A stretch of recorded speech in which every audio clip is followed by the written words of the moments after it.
So what we want to do is tie together some calculations we've been doing with quadratic equations and link that to characteristics of our graphs of quadratic functions. So our general form, or rather our standard form of quadratic functions is this ax squared plus bx plus c, and then our only requirement is that a cannot equal 0, meaning we need that x squared as part of our function. So the basic shape of a quadratic function is a parabola. So something that looks like this. It can have two shapes. It can open upward, like that picture I just drew there, or it can open downward. Now, you can tell whether it's opening upward or downward based on your value for a. Doesn't matter what it is numerically, but just positive versus negative. If a is positive, then your parabola opens upward. If a is negative, then it opens downward. So, just from whether a is positive or negative, you can get an idea of the general shape of your graph.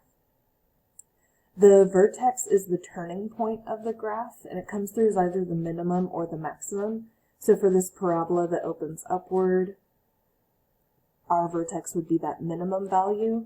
For that parabola opening downward, it would be the maximum value. So the vertex comes through as a coordinate that's on our parabola. It's just this specific location. The axis of symmetry is a vertical line that passes through the vertex. So a vertical line like this going through the vertex, it's this axis of symmetry because the idea is that if we folded our paper at that line, the parabola would land upon itself. So your parabola should be symmetric across that line. Similarly, if we're opening downward, and this line is going to be a vertical line, so how we would describe it is as x equals and then the number, and that number is going to be the same number as the x coordinate of your vertex. So we'll see how those tie together.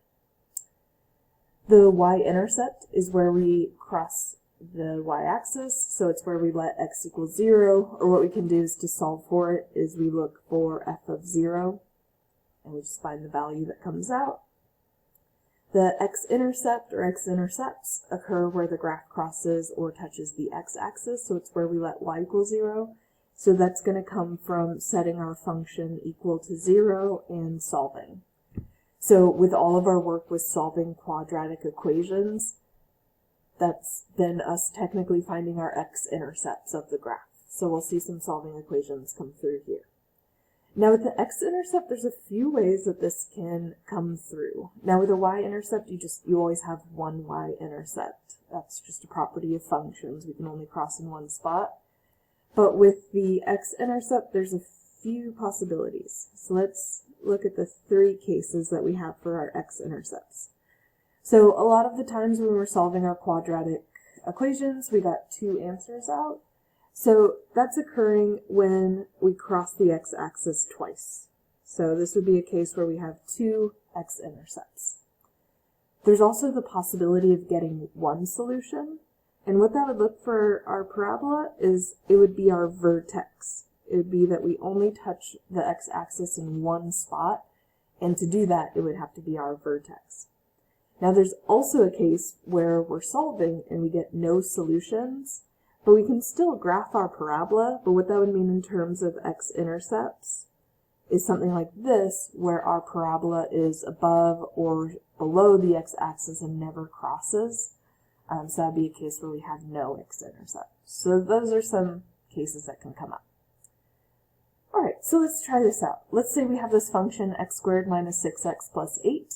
So first we want to know, does the parabola open upward or downward? So to answer that question, I'm looking for a, and I can see we have this a is positive 1. So because a is positive, that means it opens upward. So with that, I can already get a general shape in my mind of how this parabola is going to look. Now, given that the vertex is 3, negative 1, what is the axis of symmetry? So the idea is that our axis of symmetry goes through that vertex, and we're saying that vertex is the point 3, negative 1. So to define the axis of symmetry, it's going to be the vertical line x equals, and then you just grab the x coordinate of your vertex. So it's the line x equals 3. Find the y-intercept of the graph. So for this, we're going to plug in 0 into our function. So we'll have 0 squared minus 6 times 0 plus 8. And all that will leave us with is our value for c. So we'll have 8.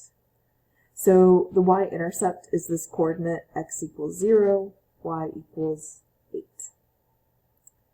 Finding the x-intercept, this is where we'll set f of x equal to 0. So we'll have 0 equals x squared minus 6x plus 8. And this is where we bring in our tools for solving quadratic equations.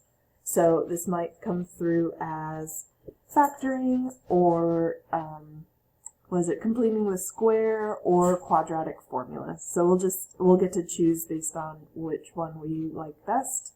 I'm going to go ahead with factoring for this one because these numbers are pretty nice. So thinking about the factors of positive 8 that add up to negative 6, so I'm going to need a negative 2 and a negative 4. So with that, I can factor this with x minus 2, x minus 4, but if you don't like to solve by factoring, you can plug into the quadratic formula and you'll get these same answers. So x minus 2 is equal to 0, x minus 4 is equal to 0, so I get x equals positive 2, x equals positive 4. So with that, I get two coordinates, 2, 0, and 4, 0. Now, with graphing our quadratic functions, knowing whether it opens upward or downward, knowing our vertex, knowing the y-intercept, and knowing the x-intercepts, that's enough to get a really good sketch of our graph going. In fact, that gives us plenty of points to work with. Now, when we were graphing linear functions, all we needed were 2 coordinates because you just connect them with a straight line. But with these parabolas, you need more points than just 2 because there's bending to it. You need to know where that minimum value or maximum value is occurring. So there's more characteristics to it, and with that, it's better to have more guiding points to plot on the graph. Alright, so let's make this graph. I'm going to start with my vertex at 3, negative 1. I'll have my x-intercepts at 2 and 4. We have a y-intercept at 8. And with that, I could graph my line. I even have this kind of hidden, 3, 4, 5th point. Because if I imagine my axis of symmetry, you don't need to draw the axis of symmetry each time, but I want us to kind of visualize it. What we do have is from this y-intercept, well, if I have this point 0, 8, there should be this point that's symmetric across that axis of symmetry. So really I have this 5th point right here if you need that extra point to kind of guide your drawing of the parabola. But if you don't plot that point, it's totally fine. Alright, so with that, now I'm going to do my best to connect these dots with a nice curve. Not too bad. Oh, okay. I'm going to try that one more time. It's hard on these big screens, and these pens can be a little tough. Okay, not too bad. That's a good one. Alright, so there's our parabola. So this will be something we practice, is finding these coordinates given a function and then plotting them onto the graph.